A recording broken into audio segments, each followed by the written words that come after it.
उपसरपंच गौतम जाधव, तंटा मुख्य श्रीकृष्ण म्हारगूट, या गावाचे पोलीस पाटील मयेकर मॅडम, शिक्षक वर्ग आणि माझ्या माती भगिनींनो तसेच विद्यार्थ्यांनी आज जो मला झेंडा फडकाचा मान दिला ग्रामपंचायती वतीने आपल्या सरपंचने त्यांचं आणि तुमचं मनापूर्वक अभिनंदन करतो। तसंच 300 वर्षाच्या कालावधीनंतर इंग्रजांच्या गुलामगिरीमध्ये आपण भारत देश होता।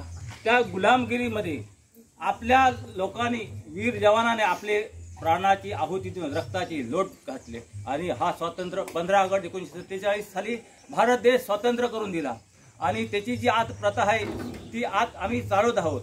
ज्या ज्या वीर जवानाने आपले प्राण गमावले अशा माता भगिनींचे हजबंड नवरे आज त्या खाईमध्ये दडलेले आहेत। आज त्यांची माता भगिनी आज रडत आहे। 15 ऑगस्ट म्हटला की त्या वीर जवानांची त्यांना आठवण येते की माझा मुलगा आज इथे असता तर मी त्याला किती डोळ्यासमोर पाहिलं असतं जसा मी आहे। कारण ज्याने ज्याने आपल्या झेंड्यासाठी स्वातंत्र्यासाठी आपले प्राण गमावले असे वीर जवान यांची सदा न सदा 15 ऑगस्ट 26 जानेवारीला आठवणच येते। हा जो ध्वज आहे हा 15 ऑगस्ट 1947 ज्या ज्या लोकांनी आपला आहुती देऊन आपल्याला दिला आज भारताचं जे दुश्मन आहेत पाकिस्तान म्हणा चायना म्हणा त्यांची जागा आपले भारतासाठी घेण्यासाठी जे लोक आपल्या आहुतीने बॉर्डरवरती आहेत आपले सैनिक आज रात्रंदिवस डोळ्यामध्ये तेल घालून तिथे आहेत। पहाडी म्हणा दर्या म्हणा बर्फाचे म्हणा कुठं पण जाऊ द्या पण आपला सैनिक आपली जिद्द सोडत नाही। पाठीला बंदूक आणि 7 दिवसाचं जेवण असं रोड मारत असते। त्या बर्फामध्ये असं जर रक्त ओघळून 100 डिग्रीमध्ये काम करतो असा जवान अशा जवानांना वीर जवानांना आपलं भारत देश स्वतंत्र करून दिला।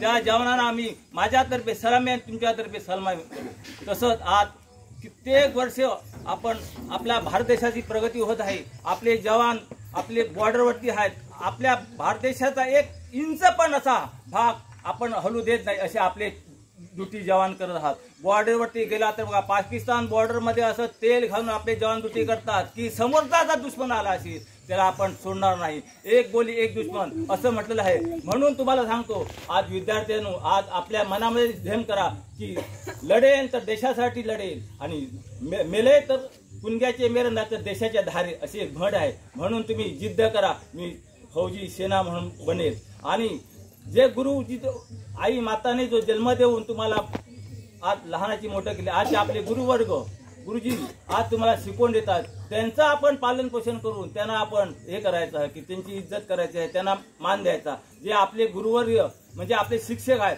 ते किती आपले बघा आपल्या मराठी शाळेमध्ये आज किती सुधारणा होत आली आहे। बघा मराठी शाळेमध्ये पूर्ण प्राथमिक शाळे नंबर 1 चे नाव किती गावामध्ये गाजत आहे।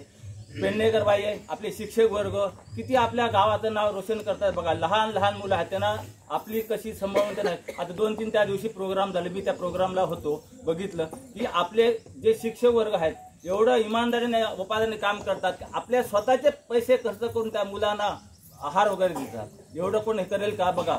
तर आपण एक जिद्दी बाळगायची आहे की ह्या गावात जन्म घेतला तालुक्यात जिल्ह्यात आपलं नाव रोशन करायचं आपल्या भारत देशासाठी नाव रोशन करायचं। आणि एक जसा हा बघा मोदी साहेबांनी बोर्ड लावला असे बोर्डावरती आपलं पण नाव कोरायचं आहे की मेलो तर देशासाठी नाही तर काय उपयोग नाही त्याचा।